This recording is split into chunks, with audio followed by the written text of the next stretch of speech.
Y'all should be ashamed of yourselves. Getting up at press conference, talking about nothing. Learn the laws. I tell y'all that all the time. Learn from me. But because I'm younger than all y'all think y'all can't learn from me, huh? So, it's official. Jason House has won. He's the new mayor of D 100%. It's been reported right here. Cassandra Hobson Jordan only received 152 votes, while Jason House secured 95% of the vote in a landslide victory. A 20% turnout, and the new era of Dalton begins today. Cassandra Hobson Jordan didn't win. We can also confirm that Allison Key will be your new clerk. As for the trustees, they are Brittany Norwood, Kiana Belcher, Edward Steve, who returns as trustee, and Dasha Lee Harrison, who actually got more votes than Cassandra. Dasha Harrison had 330 votes, while Cassandra Hobson Jordan only got 152. This clearly shows she lost early on, and I think people knew from the very beginning who they were going to vote for. There were a few public moments, whether it's online videos or live streams, that didn't look good for her. Many people saw her as similar to Tiffany Henyard, and well, that's exactly what happened. Only a 20% turnout, which may seem high for Dalton, but in the end, it wasn't enough to make her mayor. Now let's see what's happening in the township. With 97% of the votes reported, it looks like Napoleon Harris is on track to win. I'm calling it now. He's won. He's going to be your supervisor. As for Richard Nolan, the Republican, there's no chance. Chris Clark said he was going to drop out, but clearly he didn't. And Nate Fields, as an independent candidate, did not make it. For the clerk, KCA Nesbitt will be your new clerk, and for assessor, Cassandra Elson will take that role. When it comes to the highway commissioner, Anton T. Russell won by a landslide. Over in the township, the new leaders are Byron D. Stanley, Christopher Gonzalez, Maria Avant, and Valerie Stubbs. The turnout was around 13%, with 114,000 people voting, and just 15% of that actually showing up at the polls. The only surprise I saw was in South Village. I've talked a lot about the back and forth between the mayor and the clerk, but it turns out that the woman who nearly clocked Derek Burgess in the head with a G, I'm talking about her. She won. She's the mayor.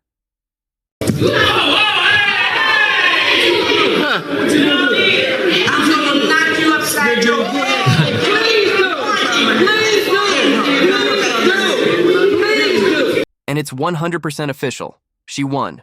Very, very interesting results, you know? Congratulations to her. The people have spoken. Now it's time for everyone to figure out the next move, to try to work together. But honestly, I doubt that's going to happen. There will be a lot of hurt feelings. Riverdale, oh, and shout out to Lawrence Jackson. He won, and he's still under federal indictment, but hey, he was unopposed, so it didn't really matter. So, it's official.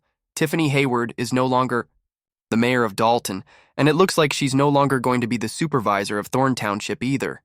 She's just Tiffany now. It's been a major fall from grace. This entire saga feels like watching someone pour gasoline on their own career and then wonder why everything's on fire. Let's rewind for a second. Tiffany Hayward came into power with the kind of energy that a lot of people thought would bring something positive. She was young, right? That's what she called herself. The first female mayor of Dalton, the first black supervisor of Thorn Township, blah, blah, blah. All this talk about the potential for a fresh chapter. She was supposed to be a trailblazer, a fighter for the people, feeding the community, right? But somewhere along the way, and probably from the start, the focus shifted from service to self-promotion. Instead of doing the boring but necessary work, she was just chasing clout. She was running her township like it was her own personal Instagram. She was spending all that taxpayer money on herself, lavish dinners, luxury security details, extravagant trips, spending 6 figures traveling across the country, while the finances were circling the drain. And I think the reason people started to talk about this is because they noticed. The people were getting upset, frustrated. They tried to get attention to the situation, and of course, the press got involved. Later, the feds got involved too. Residents showed up at meetings, they got loud, they got mad, and the conversation started. Journalists, other politicians, even YouTubers, all the residents had something to say. The lottery receipts came out, and everyone realized how bad the optics were. You would think someone in her position would have just chilled out, hit the brakes, realized they were doing too much, apologized maybe, and tried to get back to basics. Try to compromise because that's what politicians are supposed to do, right? They can't get everything their way. It doesn't work like that. But nope. Tiffany doubled down. She leaned into the chaos. She fought with the trustees, got physical with people, literally. She cut off licenses, tried to kick people out of their businesses, threw crazy amounts of tickets and fines to residents, refused to answer questions, blocked critics on social media. She even showed up at community meetings flanked by police guards with Police Chief Lacey saying, "I'm going to shut down the room," like she was the president coming out of a Tahoe, which they spent an insane amount of money on. It was a complete failure from the start. And here's the thing. Politics is nasty. It's brutal. It's not for the weak, especially with local politics. But there has to be some kind of balance. You have to be tough but smart. You have to make friends. Keep your enemies close, but also know when to take the L and regroup. Tiffany didn't do any of that. She surrounded herself with yes men, people who were either incompetent, shady, or both. People with criminal backgrounds, people with sexual assault convictions. These were the people she kept close. And it cost her. Not just politically, but publicly. She created enemies everywhere. How many people do you think want to deal with her? From the board, to the township staff, to everyday residents who just wanted clean roads, clean water, and to deal with issues like the dogs mauling people. She didn't try to work with the people she didn't like. And in politics, even if you can't sit in the same room with someone you disagree with, you're done. You have to be able to work with people. It's not just about throwing parties or looking good. It's about getting things done. This wasn't a downfall caused by one mistake.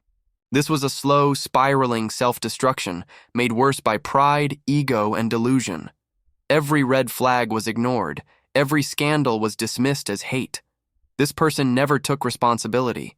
She never looked in the mirror and said, "Maybe I messed up." Instead, she said people were jealous. It was racism, sexism, voter suppression, all that stuff. She blamed others for her downfall, saying people were attacking her because she was a black woman in power. She said, "You should be ashamed of yourselves for attacking a black woman."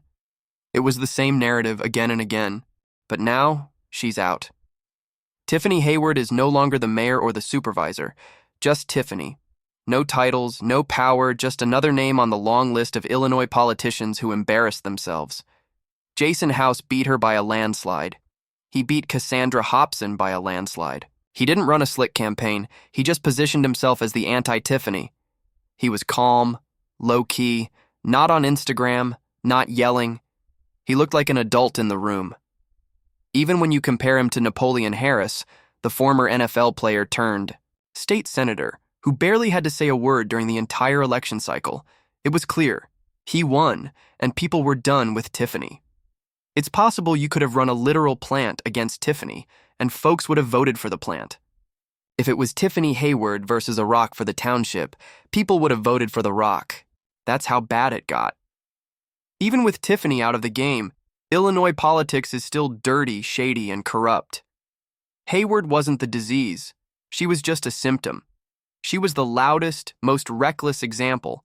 But the system still enables people to use identity to grab power, even when they have no business holding office. Flash the right buzzwords, talk about being black, about black woman empowerment, about religion, about God. And even if you don't have the best track record or a real plan, you can still get elected. We've seen it before in Illinois. Look at Jada Curry, the mayor of Linwood, defending herself even though she allegedly hid how much money she was making while holding multiple positions. And how about the mayor of Harvey, Clark, and the mess? He's running? So why are so many people holding 2 or 3 government jobs at the same time in this area? Why do we act like this is normal? It's like a game of musical chairs, but the music never stops, and the same 5 people keep getting all the seats. Do I think everything will magically get better because Tiffany's gone? Unfortunately, this isn't a Disney movie. This isn't Marvel. This is Chicago-based politics, Illinois politics. The shady backroom deals, the fake reformers, they're all still there. It's just new faces playing the same game. Hopefully Jason House changes things. Hopefully Napoleon Harris speaks up. Tiffany taught us a lot. It's not just about what happens when you get power and abuse it, but what happens when your ego and need for attention become more important than impact and service. Some people said she could have been great, that she could have brought change. I don't think so. The moment I saw that news story about her being a slumlord, I would have never voted for her. But that's just me. We don't want to play Monday morning quarterback, but it is what it is. She's no longer the supervisor, no longer the mayor. Just Tiffany. No titles, no power. Just another name in a long list of Illinois politicians who embarrassed themselves, and I guess you could say she flew too close to the sun. I don't know. Hopefully, this is a warning. Not just for future mayors, supervisors, but for everyone, the voters, the residents, the people watching this circus. You've got to stay focused. You've still got to stay loud. You've got to pay attention. Stay skeptical, and stop putting people in power just because they say the right things, or they look like you, or they worship the same invisible man you do. Because it might not be Tiffany, but it could be someone else. Someone smoother, someone who knows how to speak and actually says the word journalist instead of journalisms. Someone who smiles at the camera but empties your pockets while doing it. So it's really important to be vigilant in Illinois politics. But there are some good things that came out of this situation. At least people are more tuned into local politics now. Before all this, a lot of folks didn't know much about FOIA requests or how board meetings are run. Now people are watching board meetings, reading budgets. I think that alone is a massive win. The truth is, local government affects us more than we think. What goes on in Washington is important, but your mayor, your township supervisor, they decide how your tax dollars are spent. They decide what gets fixed, who gets hired, and how your neighborhood runs. People are starting to realize that, which is great. We've got content creators in the area making videos, posting on YouTube, Facebook. That's pretty cool. Even if a lot of the big YouTubers move on to other stories, there's still a strong, local group of creators putting pressure on officials to do the right thing. These officials can't act like they're untouchable. That's what Tiffany's situation did. It lit a fire under people. It reminded us that titles don't equal integrity, and people are not untouchable. Watchdogs are everyday citizens holding their leaders accountable. That's a powerful thing, an extremely important thing. That's the real win in this situation. We'll see what Tiffany does next, of course. We'll continue to follow her moves. Honestly, I think she's Netflix material. At first, we all thought maybe Tubi or like Lifetime. Is Lifetime still a channel? Maybe it's Lifestyles or something? No, definitely Lifetime. We definitely thought maybe Tubi, but I think at this point, enough people care about this story. She could definitely land a Netflix deal, at least a documentary. It could definitely do 8 episodes, maybe even 4. A lot of these Netflix miniseries are 3 to 4 episodes, sometimes 8 if it's crazy. Think about it. Thousands of hours of footage, all the board meetings, her time as a trustee, mayor, supervisor, her social media, Instagram, Facebook. There's thousands of hours of her talking. So yeah, she could definitely get an 8 to 10 episode deal. One thing I'll say though, I did a poll a few days ago asking if people would watch if Tiffany Henyard got a reality TV show. A bunch of people said no, but come on, you know everyone would watch. It's just a thing. People like watching people they don't like. You're telling me if you open Netflix and see the Tiffany Henyard documentary recommended to you, you're not going to click it? Come on. Thank you. Thank you. I think people would watch. I'd watch it, and I'd love every second of it. It's like a train wreck, hard to look away. Now, who won the election? Well, as you can see, Napoleon Harris won. Oh, they're taking forever with the count, so we're still waiting. But Jason House won. Jason House is the new mayor of Dalton. And wow, what a massive beatdown. Only 152 people voted for Cassandra Hobson. That's not a lot. Her trustee, who would have been under her in the executive branch as mayor, got almost twice as many votes, 330. That's a devastating loss, and it's why I didn't spend too much time covering that race.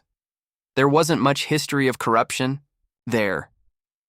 She was running, but from the very beginning it didn't seem like she had a real chance to win. The way her campaign was running, I think a lot of people equated her to Tiffany Henyard. If you get labeled that way, you're done.